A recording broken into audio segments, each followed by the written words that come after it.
¿Cómo están mis queridos hermanos? Es un verdadero gozo, una alegría permanente, el privilegio que Dios nos da de poder estar con ustedes como hermanos, llevando a usted el consejo de la palabra. La Iglesia Central Dios es Amor y su cuerpo pastoral, tenemos este espacio para poder precisamente compartir con ustedes algunas enseñanzas bíblicas.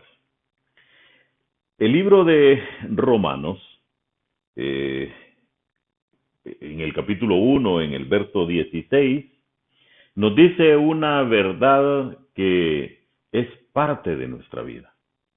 Dice Pablo, porque no me avergüenzo del Evangelio, porque es poder de Dios para salvación a todo aquel que cree, al judío primeramente y también al griego. Vamos a orar.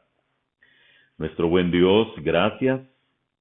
Gracias porque tú eres bueno, eres maravilloso. Gracias, Dios, porque tú enviaste a tu Hijo a morir por nosotros. Gracias, Dios, porque también enviaste una palabra, la que hoy conocemos como la palabra de Dios, tu palabra. Y esta nos dice en boca de Pablo que no me avergüenzo de la buena nueva. Gracias, Dios.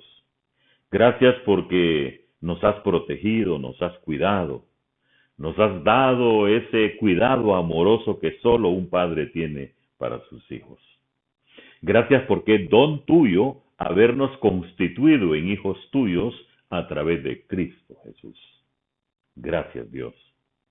En el nombre de Cristo oramos con gratitud. Amén. La carta escrita a los romanos es particularmente interesante porque si nos vamos al contexto bíblico y al tiempo histórico en el que fue escrita, fue elaborada precisamente para una audiencia muy particular,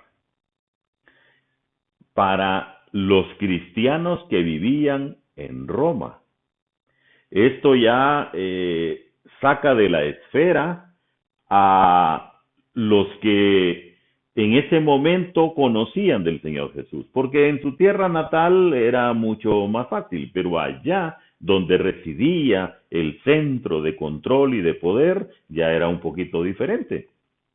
Pero hasta allá ya está llegando el Evangelio y ya está establecido. Por eso precisamente Pablo cuando dice, no me avergüenzo del Evangelio, ¿sabe? Él tenía en su mente que podían haber motivos en la mente de los demás para avergonzarse. Él no se avergonzaba, pero no ignoraba que quienes recibían la carta podían hacerlo. Y voy a tratar de dar a usted algunas razones que Pablo arguye para que no nos avergoncemos del Evangelio. En aquel momento histórico y en la fecha en que la carta es escrita, fíjese que había una razón que si usted la piensa hoy, tenía mucha validez. Era una religión nueva sin tradición. Y estuve meditando mucho precisamente para hacer esta aseveración. Porque en ese momento histórico, ¿qué era la tradición? La tradición era el sacrificio, porque así lo había establecido Dios, para el perdón de los pecados, el sacrificio de algunos animales. Podían ser codornices, podían ser ovejas. Y si usted ve, pues había también otras formas, pero en el Antiguo Testamento, en el libro de Números y en Deuteronomio, encontramos algunas de las que el Señor estableció. Pues esta, la de los cristianos, que ya eran denominados así, era una religión nueva. No habían antecedentes, no había una tradición, no había entonces lo que podíamos decir aquel abolengo de pertenecer a algo que tiene una inmensa y larga y rica tradición. En segundo lugar, era despreciada por los ricos y poderosos de la época. Hago mención a esto porque todo mundo quiere pertenecer a los círculos de poder. Y hoy precisamente vemos con alguna inquietud cómo la religión, y uso ese término, va acercándose cada vez más a los círculos de poder. No ha cambiado mucho. Los verdaderos cristianos debemos de estar siguiendo a Cristo. Y si seguir a Cristo nos aleja de los centros de poder, gloria a Dios.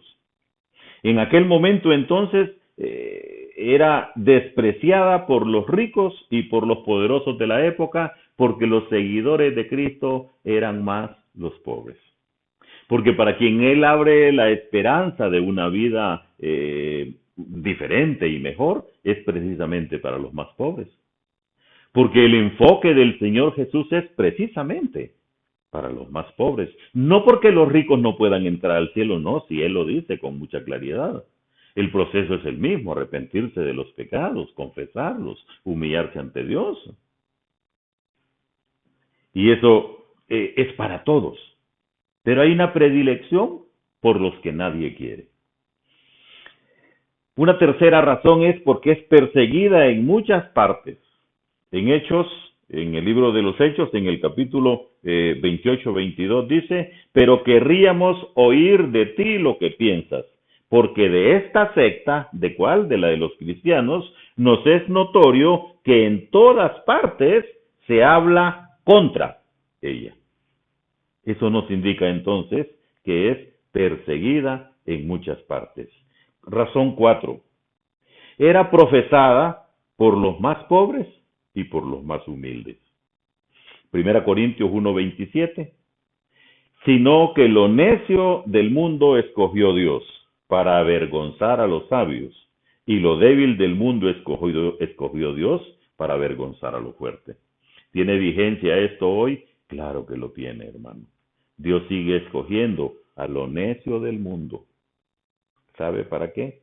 Para avergonzar a los sabios. A los débiles del mundo, para avergonzar a los más fuertes. Razón 5. No siempre ha sido honrada por sus mismos seguidores. No siempre quien ha dicho ser cristiano ha vivido como cristiano. No siempre el que ha dicho ser cristiano se ha comportado como se espera que se comporte un cristiano. 1 Corintios 6:6. Sino que el hermano con el hermano pleitea en juicio, y esto ante los incrédulos. Finalmente, una razón 6 ha sido un grupo vilipendiado y calumniado de muchas maneras. Desde sus inicios fue combatida fieramente, ferozmente, por quienes defendían el status quo de aquel momento.